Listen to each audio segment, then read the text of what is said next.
तुम गरीबों की कोई औकात तो होती नहीं, ऊपर से सिर्फ और सिर्फ बर्बादी करने के लिए आ जाते हो। अब ये जो तूने घर का मसाला बर्बाद किया है उसकी भरपाई कौन करेगा बता। तुम लोग हराम का खाने वाले हो, कभी अपनी मेहनत से कुछ किया है? मैं अपना नुकसान और नहीं झेल सकता, इसलिए तुझे यहाँ पर आने की अब कोई जरूरत नहीं है। रामपुर नाम के एक गांव में मुकेश नाम का एक व्यक्ति अपने बेटे सोहन के साथ रहता था। वे इतने गरीब थे कि जिस दिन किस काम मिलता और काम करते तो उनका घर का चूल्हा जलता, और जिस दिन काम नहीं करते उस दिन ठंडा पड़ा रहता था। एक दिन की बात, मुकेश काम की तलाश में रोड पर खड़ा था तो वहां से उसका बेटा सोहन गुजर रहा था। तो सोहन के मन में एक खुरापाती ख्याल आता है और खुद से कहता है, अरे आज तो पिताजी काम पर गए ही नहीं। मैं ऐसा करता हूँ, पिताजी को थोड़ा सा छेड़ देता हूँ, क्या पता पिताजी थोड़ा हंस लें। ऐसे सोहन अपने पैर में चोट लगने का झूठा नाटक करके अपने पिताजी के सामने जाता है। हे भगवान, मेरे पैर में तो चोट लग गई, अब मैं कैसे चलूंगा? हे भगवान, मैं क्या करूं? मेरे पिताजी तो मेरे पास भी नहीं है। सोहन की आवाज सुनकर मुकेश इधर उधर देखने लगा और अपने आप से कहता है, अरे ये तो मेरे सोहन की आवाज है। वो इस तरह दर्द में चिल्ला रहा है, उसको चोट लगी है, लेकिन वो है कहाँ? ये कह फिर से अपने बेटे को देखने लगता है। तभी मुकेश की नज़र सोहन पर पड़ती है। मुकेश अपने बेटे के पास जाता है और देखता है कि वो पैर को पकड़कर रो रहा था। ये देखकर मुकेश जल्दी से अपने बेटे को संभालते हुए बोलता है, अरे बेटा, तू यहाँ पर कैसे? और तेरे पैरों में इतनी चोट कैसे लगी बेटा? तू कहीं भी मत आया जाया कर, क्योंकि तेरे पास सिवाय मेरे कोई और नहीं है। पहले तो मुझे तेरी माँ छोड़कर चले गई, अब मैं तुझसे दूर नहीं होना चाहता बेटा। बेटा बेटा। पिताजी को ऐसे फुट फुट कर रोता देखकर सोहन अपने पिताजी को चुप कराते हुए माफी मांगने लगता है। पिताजी, मुझे माफ कर दीजिए। माफ कर दूं? भला वो क्यों? तुमने तो कोई गलती भी नहीं की है, तो तुम मुझसे माफी क्यों मांग रहे हो मेरे बच्चे? पिताजी, मैं तो आपके साथ मजाक कर रहा था, मुझे कोई भी चोट नहीं लगी। और ये तो एक टोमेटो सॉस है जो आपको मेरे पैरों पर दिखाई दे रहा है।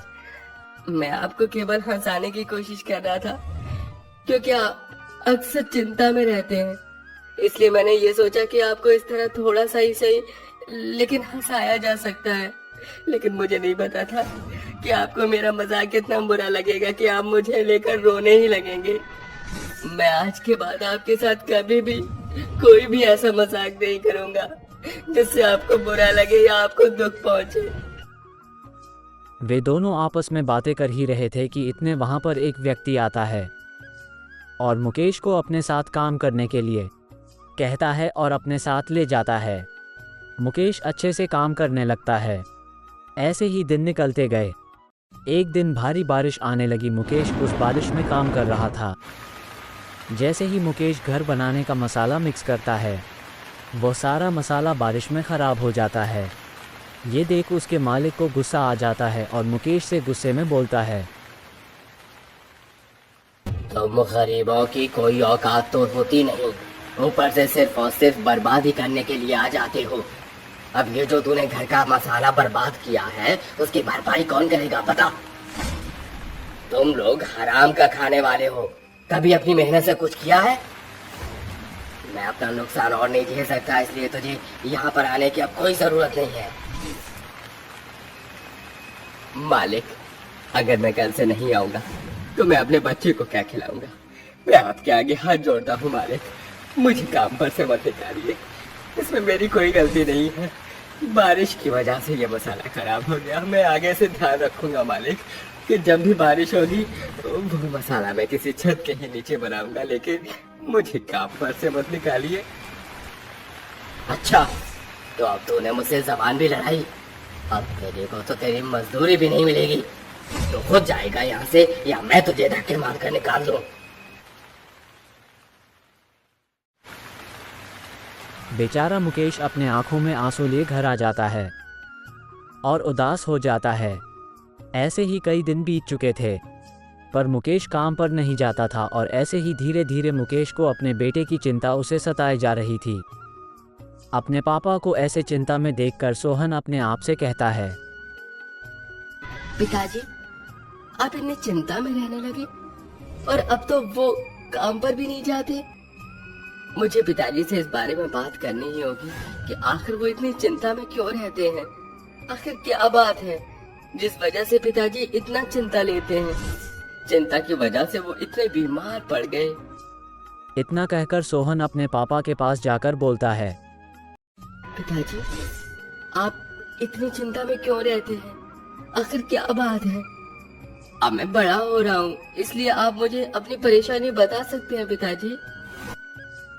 ये सुनकर मुकेश अपने बेटे को सब सच बता देता है। सारा सच जानने के बाद सोहन बोलता है, पिताजी, आपकी अब तबीयत खराब रहने लगी है, क्यों ना मैं खुद का एक कारोबार शुरू करूं? मैंने सुना है नींबू के दाम बहुत ही ज्यादा सस्ते हैं। क्यों ना मैं नींबू का व्यापार शुरू करके अपने इस घर को अच्छा बनाऊं और थोड़ा काम करूं?